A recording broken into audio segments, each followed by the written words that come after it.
Let's talk to Greg Candelario. Greg? Hi, good morning. Hi, good morning, Greg.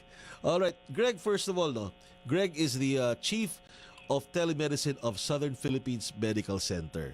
All right. Greg, tell us first, ano ba yung telemedicine? Oh, first of all, no, saan ba yung Southern Philippines Medical Center? Pakikwento muna yan.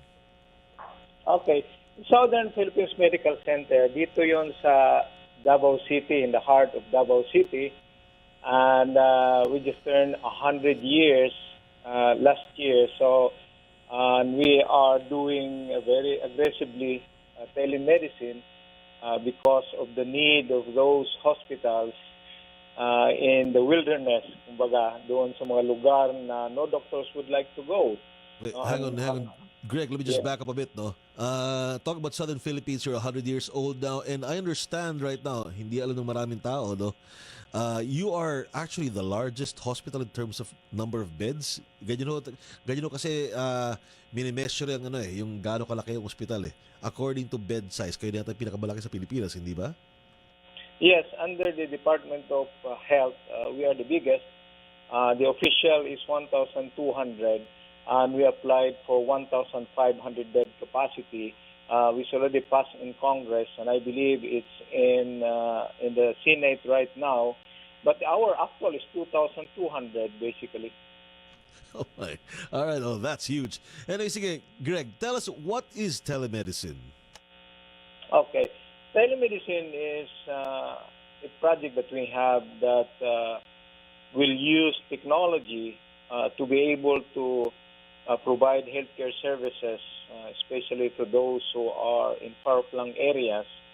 And telemedicine is a huge umbrella that contains pillars like teleradiology, telepsychiatry, teledermatology. There are so many things under the umbrella of telemedicine. So, using internet, the doctors will be able to talk to patients, and that's teleconsultancy.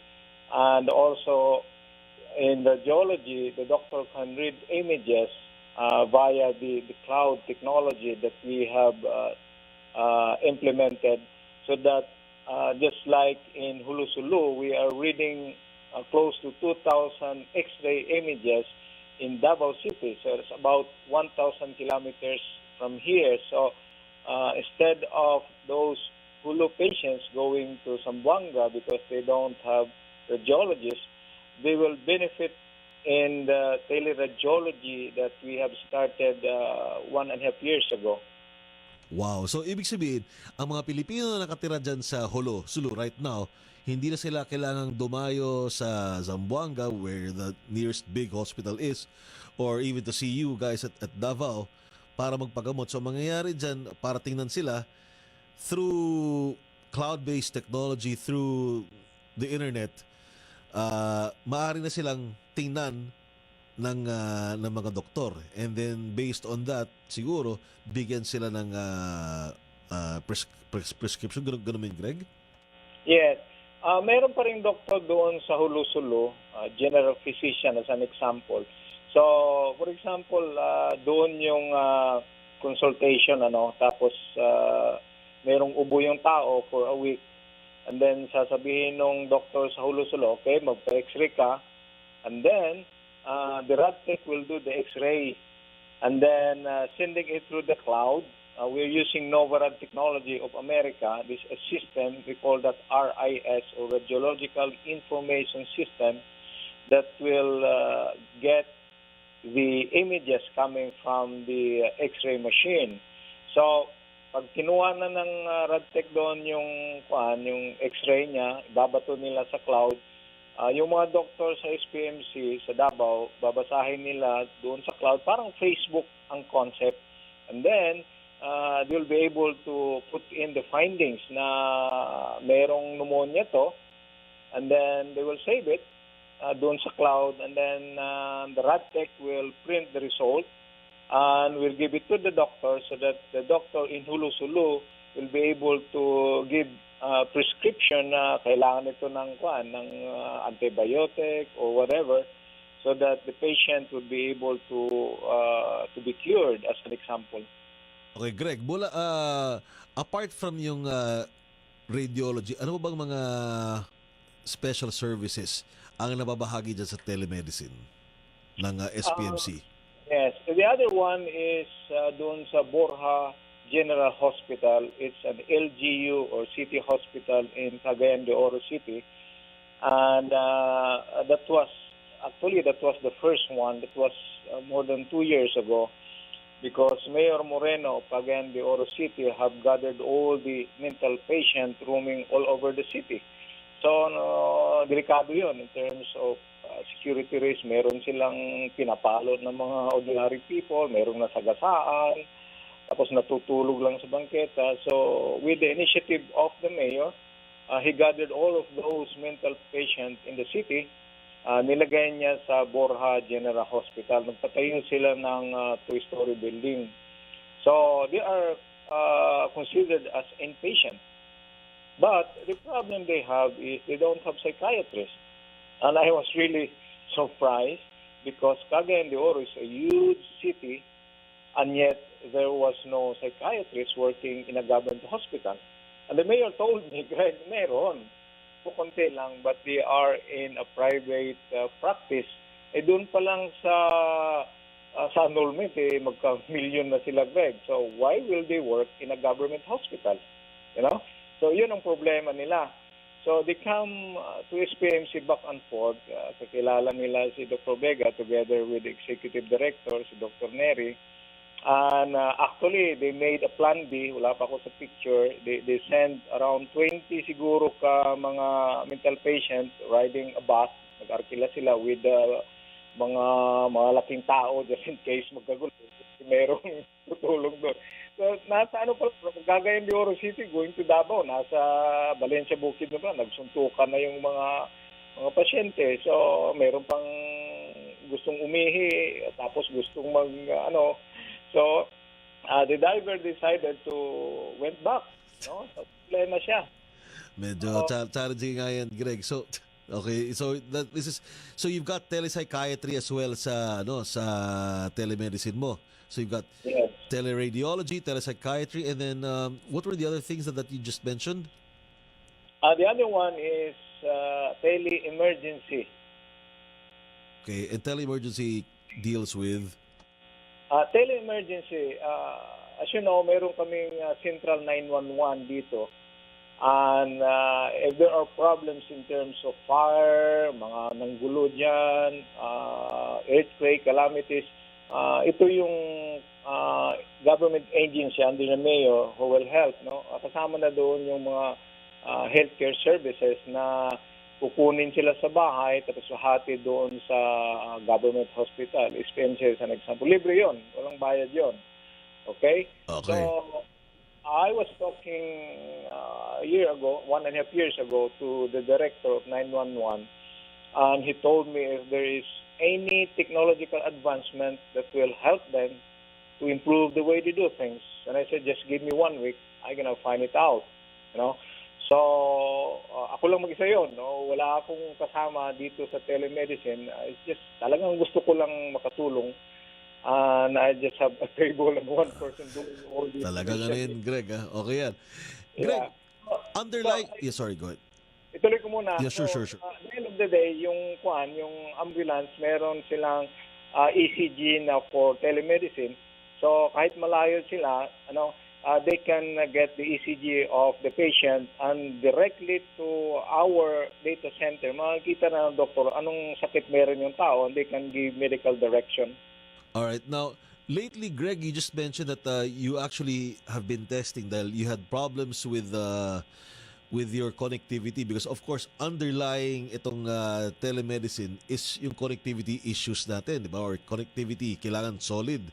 Yes. Meron kayong dati, and you sent out a press release recently that, you found a good partner to provide you with telemedicine connectivity. And we've got him on the line right now, part of your for this interview.